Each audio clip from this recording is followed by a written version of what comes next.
Hola, muy buenos días a todos, buenos días Maripili, buenos días a todos ustedes que están conectados a esta hora con esta actividad que hemos denominado, donde queremos abordar el tema de esto que han llamado el desconfinamiento o la vuelta a la normalidad y bueno, desde nuestro punto de vista las preocupaciones que eso genera. Maripili, ¿me escuchas? Sí te escucho, sí te escucho. Bueno, ¿Qué tal? agradecido. Buenos días. Agradecido por tu tiempo, agradecido por la receptividad a esta conversación y a todos ustedes, bueno, les recuerdo que es una actividad que desde la Dirección de Egresados de la Universidad Católica Andrés Bello estamos procurando hacer y hemos mantenido durante estos tiempos de cuarentena, estos tiempos especiales que nos tocó vivir en 2020 como una forma no solamente de mantener la universidad abierta, de mantener la universidad trabajando, de mantener contacto con nuestras audiencias, sino que creo que es una manera también de seguir haciendo lo que hacemos. Y es fundamentalmente aportar a la discusión, aportar en la medida de lo posible a un entendimiento para una mejor toma de decisiones, para una mejor comprensión de los problemas. Y en ese sentido hemos realizado un montón de actividades en este formato que afortunadamente se nos ha permitido en estos tiempos para mantener la conectividad. En esta oportunidad, la conversación que hemos querido sostener con Maripili Golpe, es psicóloga de la Universidad Católica Andrés Bello, forma parte del equipo del Centro de Asesoramiento y Desarrollo Humano, y una de las preocupaciones que cuando discutíamos temas internamente dentro del equipo de la dirección, bueno, de qué hablamos, qué abordamos en esta oportunidad, bueno, surgía en ocasión de este llamado bueno, a relajar la cuarentena, flexibilizar la cuarentena, un llamado a una reincorporación en un formato un poco extraña de 5 días sí, 10 días otra vez para la casa. Luego de 3 meses donde insistentemente se nos dijo y se nos insistió y se nos recalcó, quédate en tu casa, mantente, reduce eso que llamaban el contacto social y el llamado justamente a relajar la cuarentena llega curiosamente en un momento donde los números de contagios, donde los números de afectados por la COVID-19, por el coronavirus, en el caso venezolano van en aumento. Entonces, bueno, primero hay una contradicción ahí desde el punto de vista de las políticas públicas, pero desde el punto de vista personal, después de 3 meses de unas rutinas que giraban en torno a la casa y en torno a lo doméstico y en torno al hogar, bueno, nos llama a, sobre todo en algunas áreas de trabajo, no para todo el mundo es igual, ciertamente, pero llaman a regresar a la normalidad. ¿Qué pudiera estar pasando en la cabeza de una persona que en este momento la llamen a regresar a la normalidad? Maripili, tu saludo primero y bueno, abrimos fuego por ese lado. Vale. Yo quería, primero que nada, bueno, otra vez buenos días y gracias por el espacio, por la oportunidad de diálogo. Yo creo que toda la posibilidad de conversación, de encuentro, aunque sea de esta manera virtual, es absolutamente necesaria. Sobre todo tener miradas, tener distintas miradas. Y a eso voy. Yo quería compartir con ustedes primero la mirada desde lo psicológico, que es mi formación, ¿sí? Es decir, la mirada desde el individuo, de cómo funciona la mente, la psique, el alma, como puede tener muchos de estos términos dependiendo del modelo donde nos estemos moviendo. Entonces yo quiero ofrecerles una mirada no solo desde lo psicológico, sino desde la psicología analítica o psicología junguiana, que básicamente nos ofrece la posibilidad de trabajar en la toma de conciencia desde las imágenes. Y tú has dado varias imágenes ahorita en esta introducción, Luis Ernesto. Tú nos has hablado de contradicciones y a mí me hizo pensar inmediatamente en las paradojas y en el efecto de las paradojas en nuestra vida y de los opuestos, que también es un tema que se toca en la psicología analítica, y la incertidumbre. Entonces, fíjate desde dónde estamos partiendo. Por eso el título que yo les invito a que reflexionemos juntos. Esto es sencillamente una invitación a conversar juntos, a conversar sobre estas imágenes. Y les hablo de un borde, de una línea entre, voy a tratar de centrarme básicamente en lo que primero se nos pidió, que fue quedarnos en casa, y ahora se nos está pidiendo comenzar a salir de casa, pero a veces en unas condiciones que no quedan suficientemente claras de qué va a implicar para nosotros salir de casa, así como tampoco teníamos nada claro que iba a significar quedarnos en ella, ¿sí? Entonces, es ese movimiento psicológicamente en cada uno de nosotros de entrar en el refugio, que es la casa, quedarnos ahí y contrastar, confrontarnos con una serie de cosas que están dentro, pero ahora también salir de él en unas condiciones paradojales, en unas condiciones contradictorias, en unas condiciones que no nos ofrecen necesariamente seguridad, ¿sí? Entonces, mi propuesta es que desde lo psicológico, de lo único que nos podemos agarrar, de las pocas cosas que nos podemos, digamos, sostener, es en el trabajo interior, en el trabajo con nosotros mismos, con esos recursos internos que somos nosotros. La casa dentro de nosotros no solo son las cuatro paredes, somos nosotros mismos también. ¿Sí? Sí, te sigo. Ahí me surge una cosa, una duda, ¿no?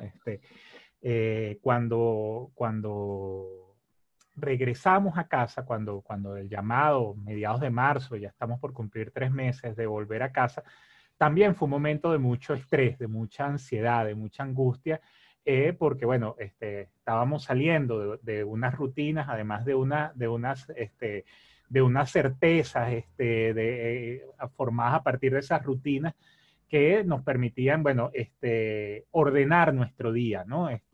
Nosotros sabíamos que nos levantábamos a una hora para hacer tales o cuales actividades, que eso llevaba a tales cosas, salíamos, regresábamos, socializábamos en el trabajo y volvíamos a la casa. En este tiempo, que no es poco, son casi 90 días, más de 80 días, bueno, ajustamos nuestro ritmo a nuevas metodologías, pero no solamente eso, la situación se agrava cuando las rutinas a las que hubiésemos querido salir no son las mismas previas al 12 de marzo. Es decir, salimos de casa, es verdad, nos vamos a encontrar, nos están llamando a regresar a una, y lo llaman, lo anuncian, una nueva normalidad. Y bueno, también nos genera mucha angustia porque no sabemos primero qué es eso y qué significa desde nuestro punto de vista personal a qué es lo que nos vamos a enfrentar. Sí, fíjate, a propósito del título de esta conversación, a mí me hizo pensar algunas cosas y lo uno con lo que estás diciendo ahorita. Hay dos términos en el título que pueden favorecer la discusión, la reflexión, ¿no? Uno es flexibilización y ahí nos tenemos que meter con todo lo que es la estructura y la estructura de vida.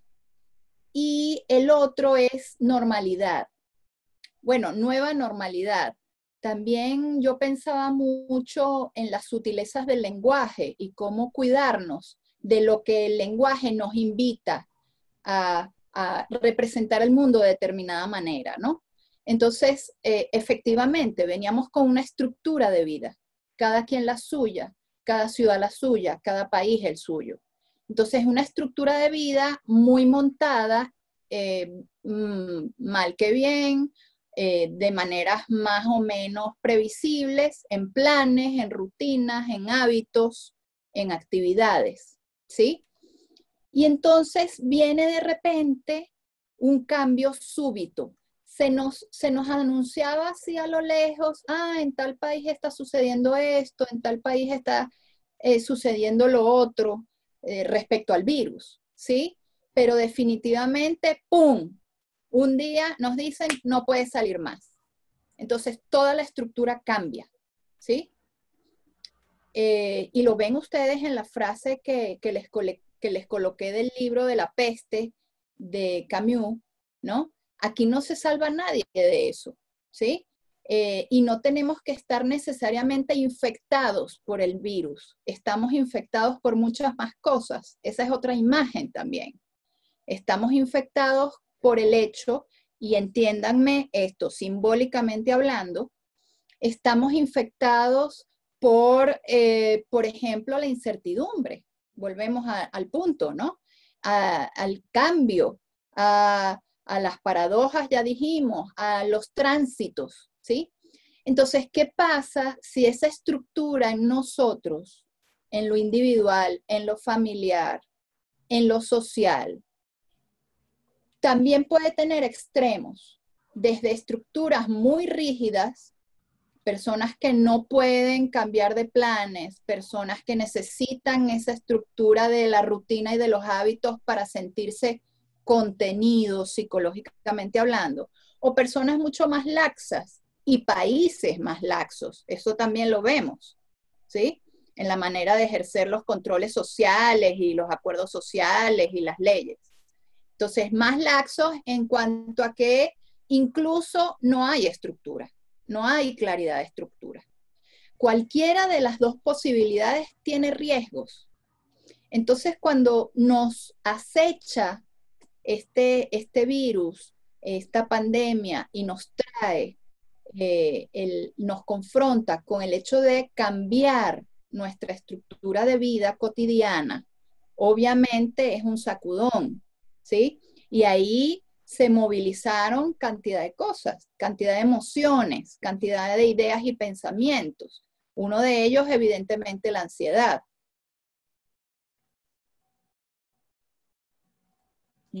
Yo creo, leía por ahí también mi imaginación para conversar con ustedes, leía una frase de José Luis Bettencourt, un psiquiatra venezolano, hablaba de intempestad existencial, o estamos en una intemperie existencial. Es decir, imaginemos que estamos bajo un aguacero torrencial, ¿sí? Y cada uno de nosotros tiene distintas maneras de guarecerse, incluida la estructura, que puede ser, de nuevo, una estructura física, una estructura racional intelectual, una estructura emocional, una estructura de hábitos. Cada uno de nosotros tiene una estructura que es más o menos flexible. Y a esto voy respecto al título de la charla. Necesitamos una estructura flexible, porque si no va a ser mucho más rudo lidiar con el torrencial. Tiene que ser una estructura adaptable, pero clara y con ciertos cimientos, porque si no se tambalea la estructura, ¿sí? Ahora bien, de allí hablar de normalidad, que es el otro punto que les mencionaba, a mí me produce un poco de escozor, porque lo asocio a términos muy estadísticos, ¿sí? Muy de una curva, ¿sí? Normal, donde nos distribuimos en esa curva, donde nos comparamos en esa curva y nos olvidamos de la realidad individual. Claro que hay puentes y aspectos comunes en las realidades personales y sociales, pero necesitamos asumir, aceptar, asimilar cuál es mi realidad. Y desde allí, desde mi subjetividad, es que puedo manejarme con este vendaval, ¿sí? Porque mi estructura de personalidad es mía, no es similar a la de otros. Mi realidad económica es muy particular, mi realidad académica, intelectual, cultural, social es mía, mi cultura, digamos, brindada por el lugar y el país donde crecí, nací, me desarrollé, también es parte de esa subjetividad. Entonces, lo contextual tiene importancia, claro que sí, pero de allí, cómo toma forma en lo individual. Y ahí es que yo les propongo el avanzar hacia otra cosa, ¿sí? La normalidad busca que nos comparemos, busca que tengamos unos estándares, unos ideales, y es parte de una forma de estructurar, sí, pero decía un profesor mío muy querido, decía que hay unos grandes males en la humanidad y en estos tiempos. El mal de la prisa, el mal de las estadísticas y el mal del tiempo. De Cronos, como el dios de la mitología griega, que nos impone una manera de vivir esto, ¿sí? Pesada, densa, ¿sí? Muy desde la autoridad también. Entonces, bueno, ¿cuál es mi propuesta? Que obviamente no es mía como psicoterapeuta y desde la mirada que les estoy invitando a hacer. En esa normalidad, fíjense, hay miles de recomendaciones en las redes sociales, hay miles de alternativas, sí, muchas muy valiosas, muy importantes, hay gente que necesita prescripciones, ¿qué hago? ¿Cómo lo hago? Sí, eso lo entiendo, pero eso sin posibilidad de reflexión, de trabajo personal, de compromiso individual conmigo primero que nada, no calza, no se amolda, no tiene sentido, ¿sí? Entonces aquí claro que podemos hacer muchas recomendaciones, pero ¿cuál es mi punto? Hacer el trabajo personal. Por eso esa imagen que les presento allí, la imagen de Eros y Psique, en el mito de Eros y Psique.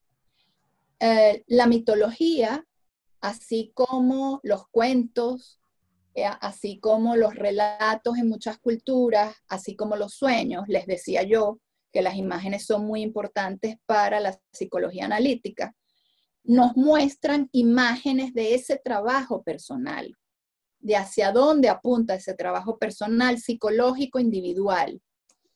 Y este mito de Eros y Psique nos invita justamente al trabajo de hacer alma, de qué es lo que tenemos que hacer cada uno de nosotros, no en la búsqueda de comparación, sino que el criterio es hacia adentro, un trabajo hacia adentro. Aquí quizás el espacio no da para trabajar con detalle el mito y los invito a que lo busquen, ¿sí? Pero les resumo solo algunas ideas. Eros y Psique, Eros es el famoso Cupido, que lo conocemos como el angelito que tiene la flecha y anda indiscriminadamente por ahí lanzando sus flechas. Y Psique es una hermosa doncella que representa el alma. Entonces, fíjense los dos personajes principales de este mito. Eros, es decir, Eros es la capacidad que tenemos de amar. No significa para nada el amor literal de pareja. No es solo eso. Es el amor, es la conexión erótica, desde el eros, la conexión emocional conmigo mismo y con los otros, ¿sí? Entonces, Eros y Psique son los protagonistas. Una doncella bellísima que empieza a tener problemas con Afrodita por su belleza, pero es una doncella que no consigue consorte, y eso la lleva a una serie de problemas inicialmente en el mito.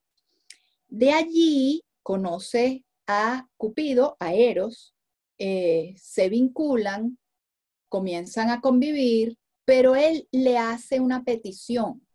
Le dice, yo voy a estar contigo aquí en este gran palacio a donde se la llevó, y ojo, estoy haciendo un resumen súper condensado. Se la lleva a este palacio, le dice, bueno, tú y yo estamos juntos, pero tú quédate aquí sin tener que verme la cara. Ella no sabía quién era ni cómo era, no lo veía, solo se aparecía en las noches. Y adivinen qué pasó. Eros sí que tenía unas hermanas, bueno, como suelen ser muchas veces las relaciones fraternas, complicadas, pero también que nos mueven hacia otras cosas. Y le dijeron, ¿cómo es eso que tú no vas a conocer a tu marido, a tu pareja? Lleva una lamparita en la noche y tienes que conocerlo, ¿sí? ¿Para qué? Además, ¿qué sabes tú si es un monstruo? Y ella además iba armada, ¿sí? Con un puñal. Bueno, en resumidas cuentas, Cupido se despierta, se siente traicionado, ella no creyó en él y le dice que, bueno, lo perdió y él se va. Ella desconsoladamente va atrás de él, pero bueno, no hubo manera de conciliar. Y luego aparece la figura de la suegra. La madre de Eros es Afrodita, la diosa de la belleza. Muy celosa de la belleza que tenía Psique. Miren además qué interesante, Afrodita, el ícono de la belleza, de la estética, de la sexualidad, en competencia con una muchachita que se llama Psique, que es el alma. ¿Qué tal? Bueno, entonces la suegra le dice, si tú quieres estar con mi hijo, te voy a poner unas pruebas y solo les voy a dejar la primera. La primera prueba que le pone la suegrita Afrodita a Psique es dentro de un cuarto lleno de un montón de granos de todo tipo. Imagínense la cosa. Caraotas, garbanzos, lentejas amarillas, lentejas verdes. Imagínense quinchoncho, todo lo que ustedes quieran, puestos en ese cuarto, y le dice, tú tienes que ordenar esto antes del amanecer. Sí, qué desesperada, ¿cómo hago esto yo sola? Yo no puedo hacer esto. Desconsolada, dice, nada, aquí no hay nada que hacer. Y aparecen unos pequeños animalitos en su ayuda. Luego que la suegra se va, aparece un ejército de hormiguitas y ayudan así que a organizar todos esos granos. Yo se los coloco allí en la lámina. Esa es la primera gran tarea. Repito, este espacio quizás, pero bueno, luego si ustedes quieren podemos conversar un poquito más. Quizás este espacio no nos da como para detallar cada uno de los elementos a los cuales nos invita a reflexionar el mito. Estoy siendo apenas, bueno, un vuelo rasante, ¿no? Pero nos invita a eso, a discernir, la tarea de discernir. Y ahorita nos toca discernir. Nos tocó en el confinamiento y nos toca ahora con la retadora tarea y angustiosa tarea ante el vendaval, ante la incertidumbre, ante el cambio de volver a salir a la calle. ¿Cómo será esta vida? ¿Yo podré o no podré? ¿Qué recursos tengo? ¿Qué hago si soy una persona ansiosa? por naturaleza. ¿Cómo hago para lidiar con una ansiedad que es propia de estos tiempos? Esa es otra cosa que creo que necesitamos naturalizar, pero no para formarnos, sino para entender que eso va a ser buena parte de nuestra existencia. Nos lo decía Bettencourt. Intemperie, estamos bajo el chaparrón y no sabemos por cuánto tiempo ni cómo. Yo no puedo hacer los mismos planes que solía hacer de un día, ni siquiera de una semana. Fíjense cosas como las que nos pasan, no sabemos cuánto nos puede durar la conexión. Y con eso tengo que lidiar, con la incertidumbre, con la incertidumbre. Entonces, bueno, esa es una de las gran tareas de Psique. Psique nos pone por delante en ese trabajo personal la búsqueda de sentido. Y también nos lo decía Viktor Frankl, otro médico, psiquiatra, y me perdonan tantas referencias, pero creo que son imágenes también que puedan servir. Viktor Frankl fue un psiquiatra judío que vivió la terrible experiencia de estar en un campo de concentración y sobrevivió. Imagínense una tarea como esa, sobrevivir minuto a minuto en lo más básico, ante el frío, ante la violencia, ante el hambre. Ahí no había más cosas que eso, ¿sí? Ante la separación de tus seres queridos. No sabías qué iba a pasar. Pues bueno, el hombre sobrevivió y lo que parece que le ayudó a sobrevivir es día a día plantearse ¿para qué? Hoy, ¿para qué? No por qué, que es distinto. El por qué nos lleva a razones, a buscar razones, que pueden haber miles de explicaciones de cómo llegamos aquí, aunque esto es un gran misterio, todavía hay muchas cosas que elaborar. Entonces, este psiquiatra, luego de salir de esa experiencia, desarrolló todo un modelo de logoterapia, así le llamó, de la búsqueda del sentido. Eso fue lo que lo ató a la vida. Buscar el para qué de este día. Y muchos de los para qué, aquí hay caras conocidas y queridas, mucho del para qué tiene que ver con el tema del servicio. A ver, el para qué me ayuda a mí en mi vida, en mi desarrollo, en mi tarea de hacer alma, pero si yo hago alma, si yo me comprometo conmigo, si yo hago mi trabajo personal de búsqueda de sentido, seguramente ese granito de arena, tarde o temprano, comienza a hacer movimientos en lo colectivo. Cuando hablo de colectivo no hablo de grandes masas, pero también, sino de pequeños espacios sociales. Mi casa, mi familia, mi trabajo, mi grupo de trabajo.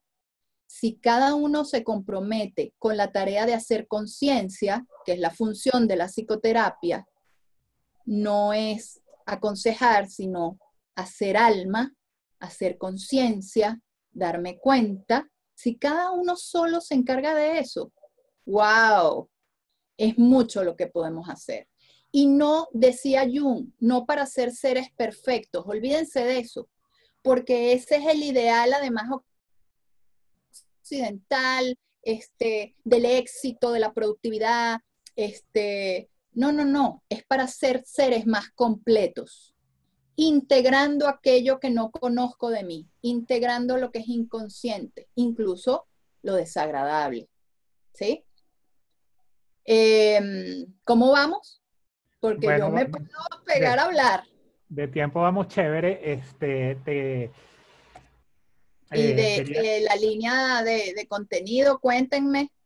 te quería hacer una pregunta antes de leer algunos comentarios que empiezan a llegar por acá, por el chat. Más que una pregunta, también un comentario como para desarrollar. Hablabas del para qué y lo conecto con algo que decían por aquí. La referencia forma parte de nosotros los ucavistas. los primeros días de cuarentena. Leí nuevamente a Víctor Frank, dice Yasmín Vallejo.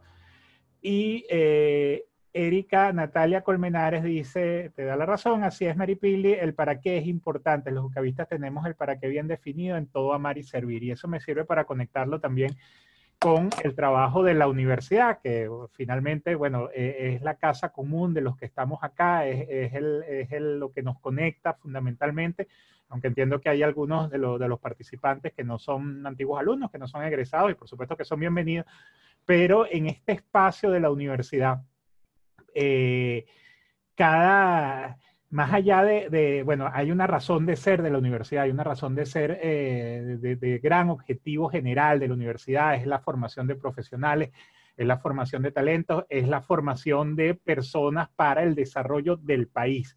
Luego hay unos objetivos que desarrollamos en pequeño, las unidades, las dependencias, las escuelas, las direcciones, y que cuando hablas de que ese colectivo no tiene que ser de masas, también, bueno, lo conecto con eso, ¿no? Estamos haciendo un trabajo en audiencias probablemente más pequeñas, en audiencias más acotadas, pero con o por lo menos pretendemos que con un impacto importante, ¿no? Eso probablemente sea para los jucavistas, para los que nos toca regresar a la universidad, sea un motivo fundamental, ¿no? Sea una razón en cuanto a la búsqueda de ese para qué, bueno, ¿para qué? Para esas audiencias.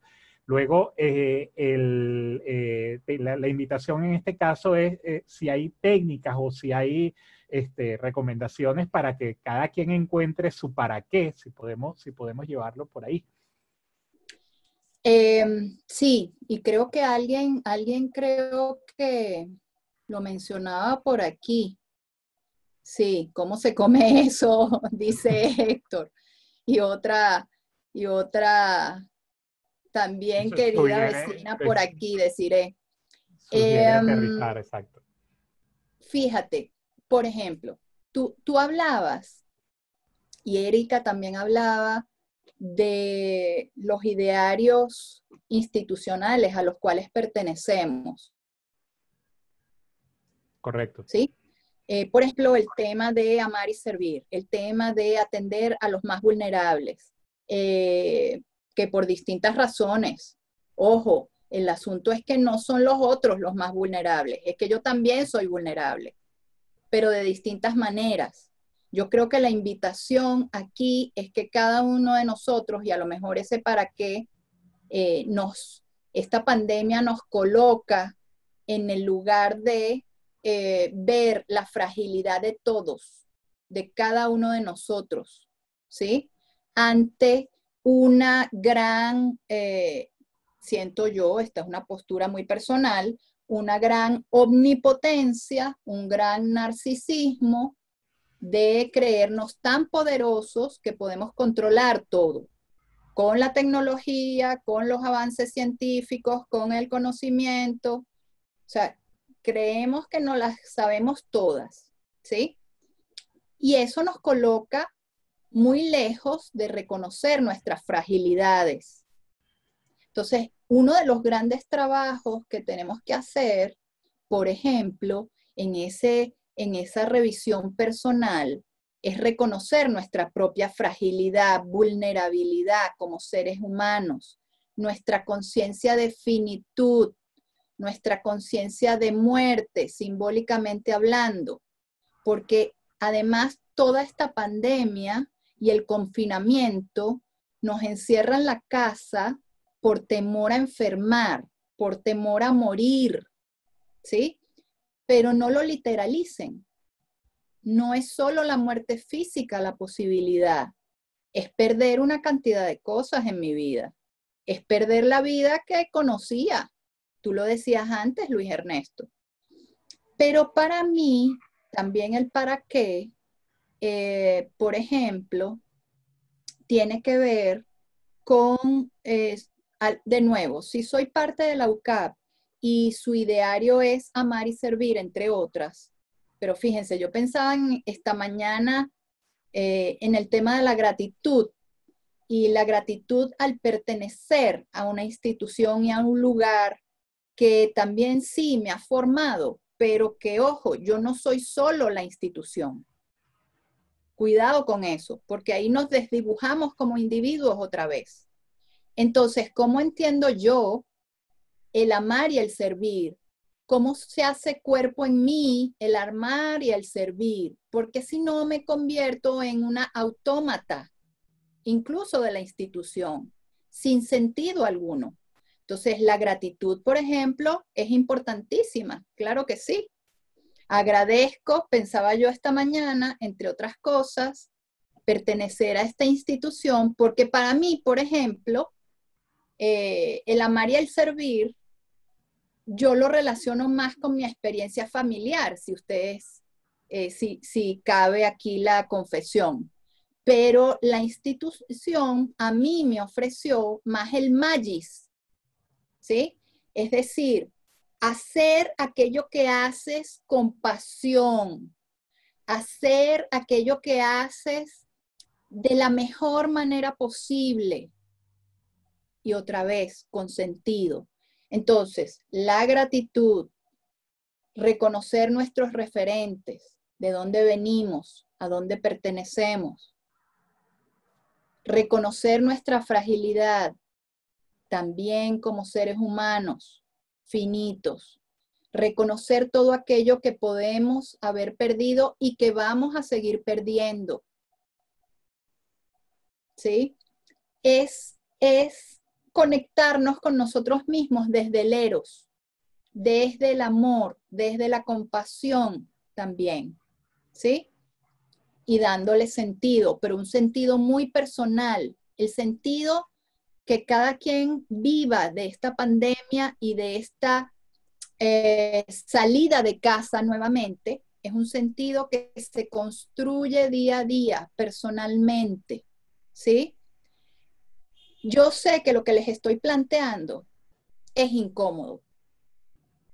Es incómodo, es poco convencional.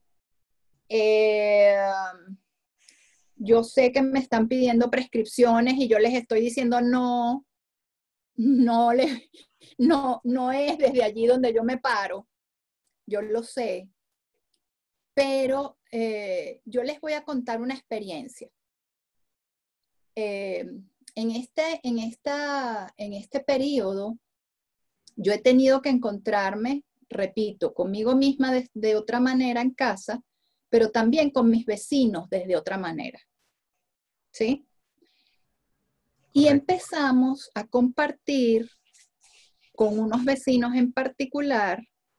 Les voy a decir solo la primera experiencia que compartimos. Donde yo vivo hay una calle ciega, ¿sí? Solitaria. Y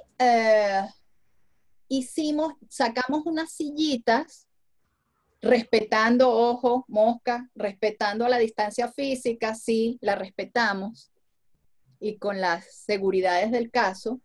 Y cada quien trajo su sillita, se sentó allí una tarde a ver el atardecer, a conversar y a tomarnos un té. No hicimos más que eso. Y redimensionó, para mí por lo menos, ellos tendrán que hablar de su experiencia, redimensionó el encontrarnos en una situación tan difícil, en un lugar distinto, sin entrar a nuestras casas, con lo más sencillo y lo más básico, sin mayores parapetos, y apenas un ratico. Ese día, además yo les echaba broma y les decía, la placita del encuentro. Entonces, cada quien tiene que usar también su creatividad. Jung hablaba de la creatividad como un instinto. Eso es parte de nosotros. Si ante la intemperie, ante el chaparrón, ante la incertidumbre, creatividad. Y flexibilidad significa el tan famoso término de resiliencia que rueda mucho, hace mucho rato, y que tiene que ver con nuestra capacidad para moldear, circunstancias externas, pero internamente. Entonces, sí, es un trabajo inevitablemente personal, de adaptación, de readaptación constante, ¿sí? Yo les ponía ahí de incubación de las imágenes. Otra cosa, cuando hablo de imágenes, por ejemplo, los sueños, aunque para algunas personas eso puede ser un idioma muy diferente, algo muy loco que no se entiende, porque los sueños tienen un lenguaje simbólico, no un lenguaje literal. Entonces tenemos que empezar a dialogar con las imágenes que surgen dentro de nosotros, entre ellas los sueños, ¿sí? Todas las imágenes que nos surgen acerca de la pandemia. Por ejemplo, esto es fin de mundo, ¿sí? Todas las fantasías que nos vienen a la cabeza son imágenes con las que tenemos que trabajar. Incluso la fantasía de apocalipsis, pero la apocalipsis como revelación, la fantasía de muerte de otros o mía. Entonces, eso es trabajar con las imágenes interiores, ¿sí? Y trabajarla no quiere decir que enseguida voy a interpretar y decir, es que esto es esto, como el libro de Sancono de los sueños. Olvídense de eso. Es otra vez el significado personal, que es para mí soñar con ese mar revuelto. No es para otro, es para mí en este momento de mi vida. Y ahí, hablando de imágenes, yo les propongo que pensemos mucho más en la imagen de la casa física para el trabajo personal, y entrar y salir de la casa física. Claro, yo ahí en la foto no les puse cualquier casa, ¿no? Pero su casa es la importante. Su casa física donde residen, empecemos por ahí, el trabajo puede empezar por ahí. Oye, aquí donde estoy, obsérvenla, observen los detalles que hay en casa, que hay allí. ¿Cuál es mi lugar preferido para estar en casa? ¿Qué me dice? ¿Qué me inspira? ¿Qué siento estando allí? Porque la casa sí puede ser símbolo de muchas cosas. Entonces, cuando nos obligaron a estar en casa por las circunstancias, para no infectarnos, para no infectar a otros, es muy simbólico eso. Estar en ese espacio que puede ser refugio para algunos, pero puede ser el infierno para otros. Todas esas posibilidades y esas gamas están. Pero fíjense que ir hacia adentro, nos obligaron a ir hacia adentro, hacia el mundo íntimo, al estar en casa. Entonces, ver qué hay ahí, buscar centro ahí, cuáles son mis lugares preferidos, qué hay en esta casa que hable de mí, de mi historia, de lo que yo quiero, de hacia dónde quiero ir, de lo que me importa, quiénes conviven en esa casa, quiénes ya no están en esa casa y estuvieron, y todo lo que significa para mí. ¿Qué pasa si yo me tuve que mudar de casa? ¿Qué pasa si esa casa física a lo mejor no es mi casa propia, pero es mi casa psicológicamente hablando? Entonces, todo esa es una posibilidad de trabajo importantísima en lo personal. La casa como símbolo, pero también la casa que es el cuerpo. Mi casa es esta piel también, y lo que está hacia adentro esta piel, que es parte de mi psique. Entonces, la conciencia corporal también es una forma de trabajar, de hacer alma, ¿sí? Ay Dios, se me perdió aquí la flechita. Ajá. La casa, además, ¿cómo solemos estar dentro de casa? Generalmente como nos gusta estar, en cholas, en short, te despojas de algunos aditamentos que te pones cuando sales fuera de la casa. Entonces, ¿cuáles son esas máscaras sociales que nos quitamos cuando estamos dentro de la casa? ¿Sí? Y Claro, bueno, pues, y que ahora tenemos que volver a ajá, usar, ¿no? Y que ahora tenemos que volver a usar, porque el llamado es a salir de casa, el llamado es bueno, a abandonar el refugio de la casa para, bueno, probablemente en el caso de los trabajos, ahí habíamos construido también un refugio, ahí también habíamos construido una casa con nuestras preferencias, con nuestras rutinas de gustos, pero probablemente en esta circunstancia también, bueno, vamos a echar de menos la casa y vamos a regresar a un espacio donde no necesariamente, y también tiene que ver mucho con la experiencia personal y con lo que dejaste antes de la situación de la pandemia, un espacio donde no necesariamente eras del todo feliz, ¿no?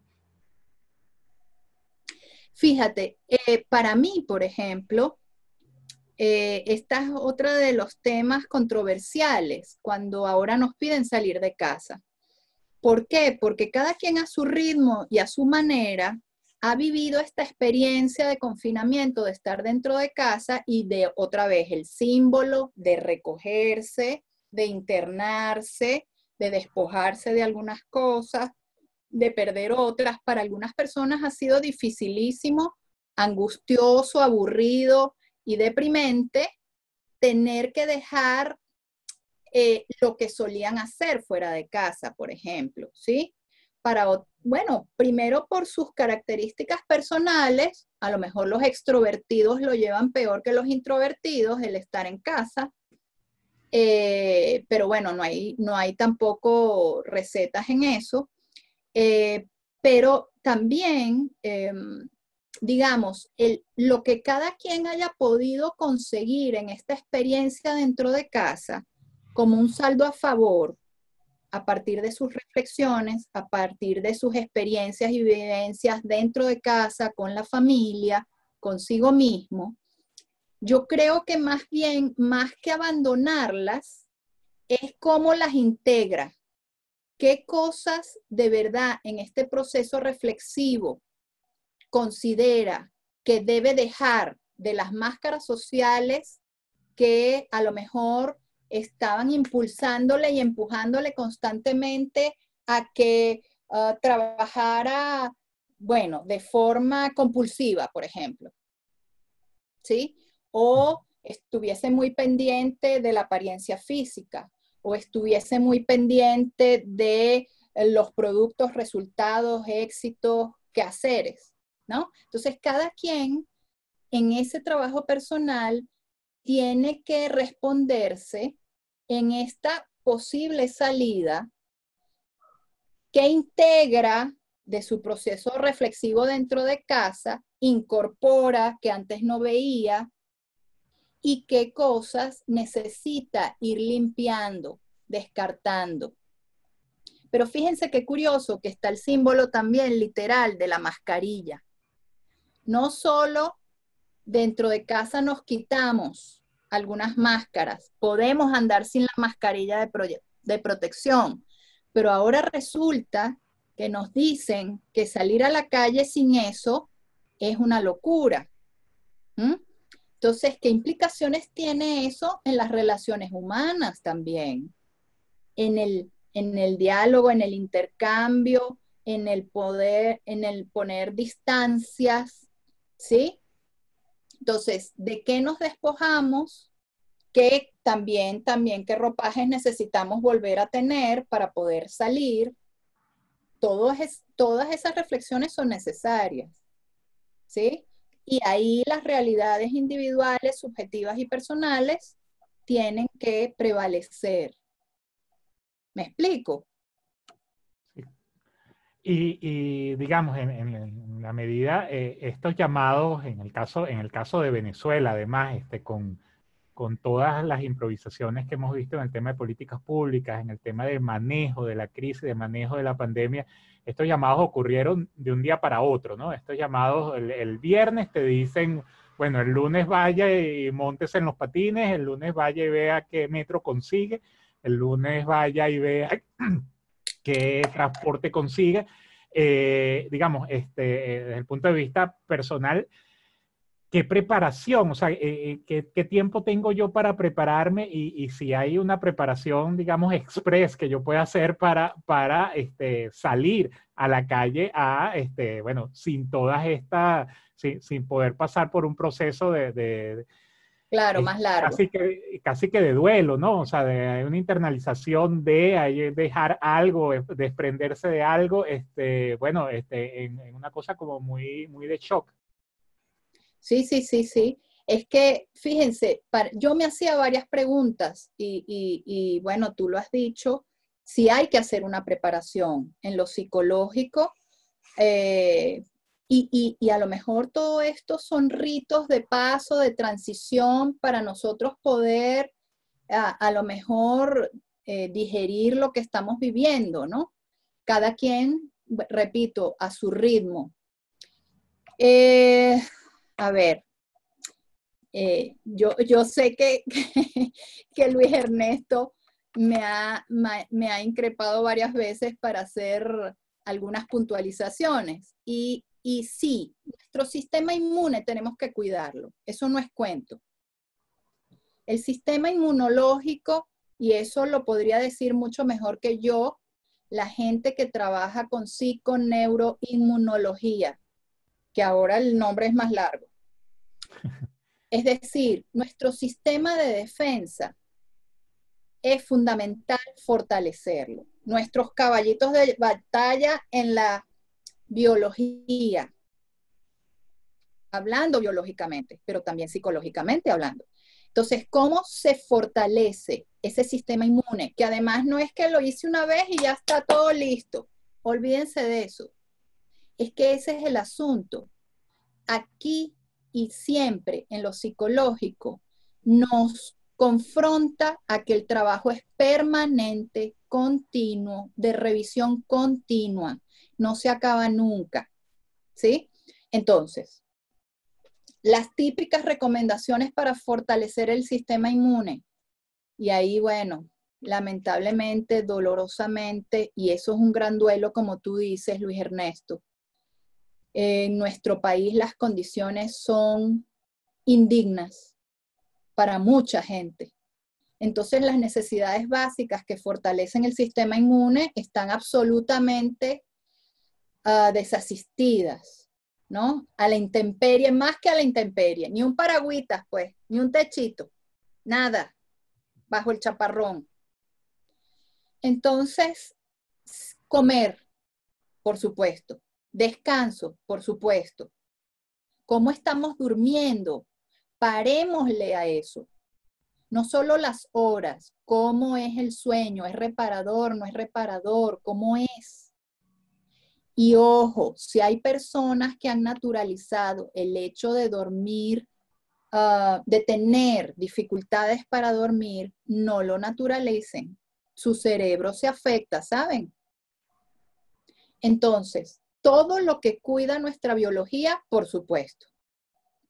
Ahí, bueno, también la actividad física. Pero ¿qué cuida el alma? ¿Qué cuida el alma? Lo que hemos venido diciendo. ¿Qué cuida el sistema inmune desde el alma? Los apoyos, no importa cuántas, y perdonen, aquí me van a caer, bueno, millones de personas. Aquí nada tiene que ver con los influencers, ni cuántos seguidores tengo, ni si soy la más popular, sino con quiénes cuento en mi vida, de verdad, verdad. Con quién puedo llorar, reír, acompañarme genuinamente, en confianza. ¿Cuáles son los vínculos significativos verdaderos?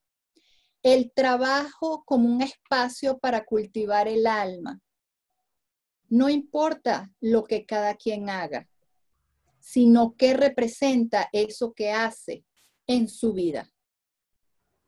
No se imaginan el dilema que para mí representó un espacio como este. ¿Por qué?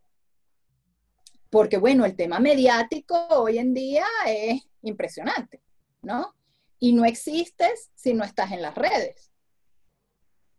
Pero yo decía, bueno, ¿cuál es mi manera de hacerlo? ¿Desde dónde lo puedo hacer? ¿Qué sentido tiene para mí? Solo va a tener un sentido si eso es un espacio para reflexionar, es un espacio para preguntarse cosas, es un espacio para encontrarnos de verdad, desde la sencillez, ¿sí? Desde lo que, bueno, este espacio nos permite. Entonces, todo eso fortalece el sistema inmune. Vuelvo. Los apoyos verdaderos, eros, pero el eros de verdad, ¿con qué me conecto genuinamente en mi vida? Sea personas, sea trabajo, sea un disfrute. Fíjense, yo por ejemplo empecé como la mayoría, creo yo, de nosotros, los primeros días del confinamiento con esta vorágine absurda de hacer mil cosas. Todas las alternativas que nos daban las redes. Y en un momento dije, ya va, ¿qué es esto? Es más de lo mismo. Es el mismo titanismo sin reflexión. Hacer mil cosas, no saber en qué estás ni para qué estás. Y empecé a hacer, le voy a hacer aquí propaganda, pero creo que se lo vale con creces.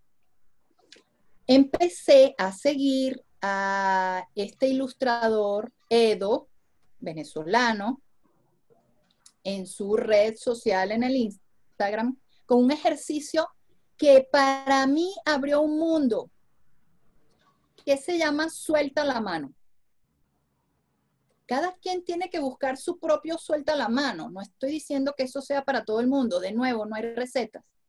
Pero para mí fue la conexión con el dibujo, con la creatividad, con las posibilidades, con desconectarme de otras cosas, con descubrir otros talentos, ¿sí?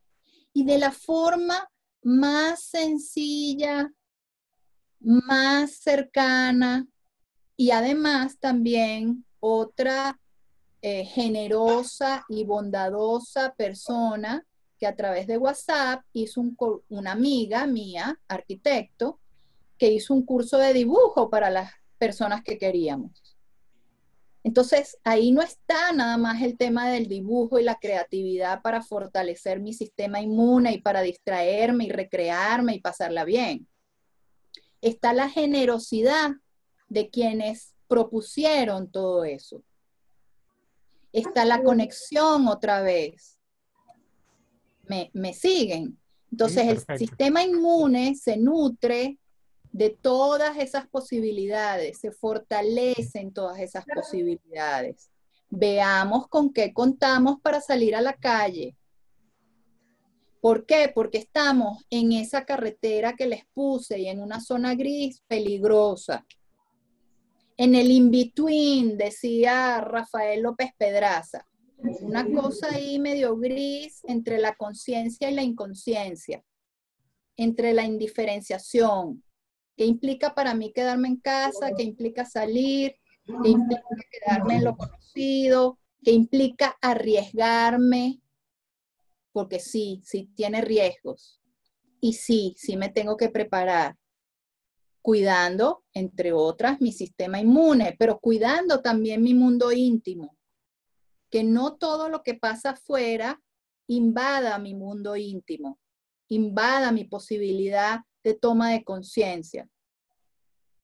Por ello, bueno, también esa es mi dosis de libertad, de ejercicio de mi libertad. ¿Sí? Entonces sí, estamos ahí en una zona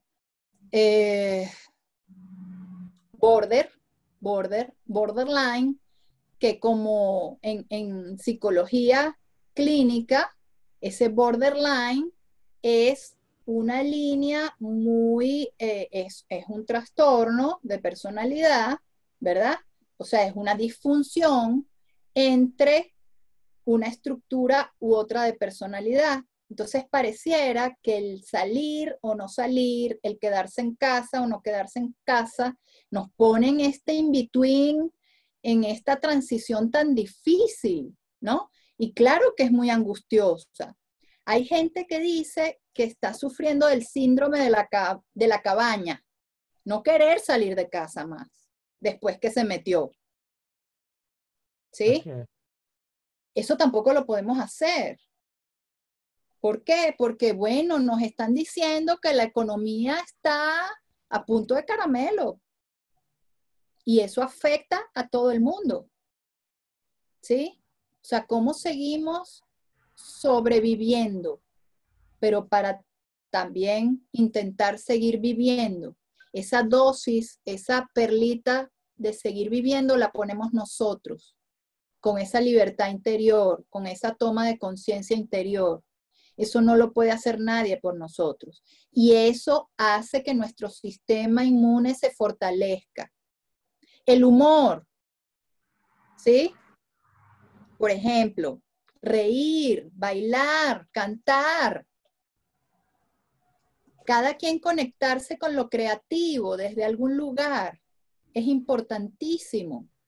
No solo hacer las cosas para cumplir o para cumplir tareas o para ganarme el salario. Que eso, donde estemos, tenga un para qué, pero que sea claro para nosotros y que es muy mío, no es del otro, ¿sí? Entonces, la mascarilla a veces también es un símbolo de tranquilo, esto es aséptico, nada me va a pasar. No, sí, sí, señores, olvídense. Aquí toditos estamos infectados de una manera o de otra. ¿Por qué? Porque nuestra vida está sacudida.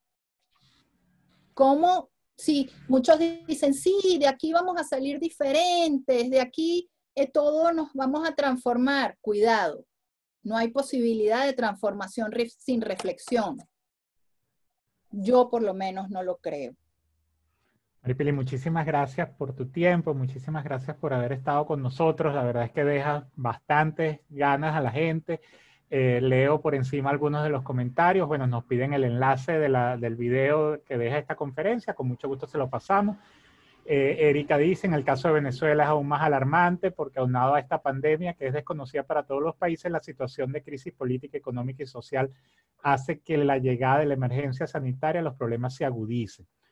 Alicia Arcaya, me encantaría que siguieran profundizando el tema. Es posible en otra sesión, seguro lo consideraremos en otra sesión más adelante, con muchísimo gusto. Héctor Aníbal Caldera, tenemos varias pandemias a la vez, venimos de varias capas y agradece la conferencia y la percibe amplia y muy provechosa. Yasmín Vallejo, yo estoy en esos cursos de cuarentena, de verdad son productivos, le da un valor a esas personas que nos hacen llegar su conocimiento en poco tiempo. Freddy Rivas, al salir de nuevo sin reglas claras por parte de quien dicta los controles sociales es invitarnos a la improvisación. Y de allí a la agresividad no hay más que un paso. Y algo de eso hemos visto en las colas de la gasolina, en varios de los episodios donde esa improvisación se ha hecho más evidente, ¿no? Estamos rompiendo nuestras rutinas dos veces, la del antes de y la de durante la. Freddy, me gustaría una conferencia, Luis, también quedan las preguntas.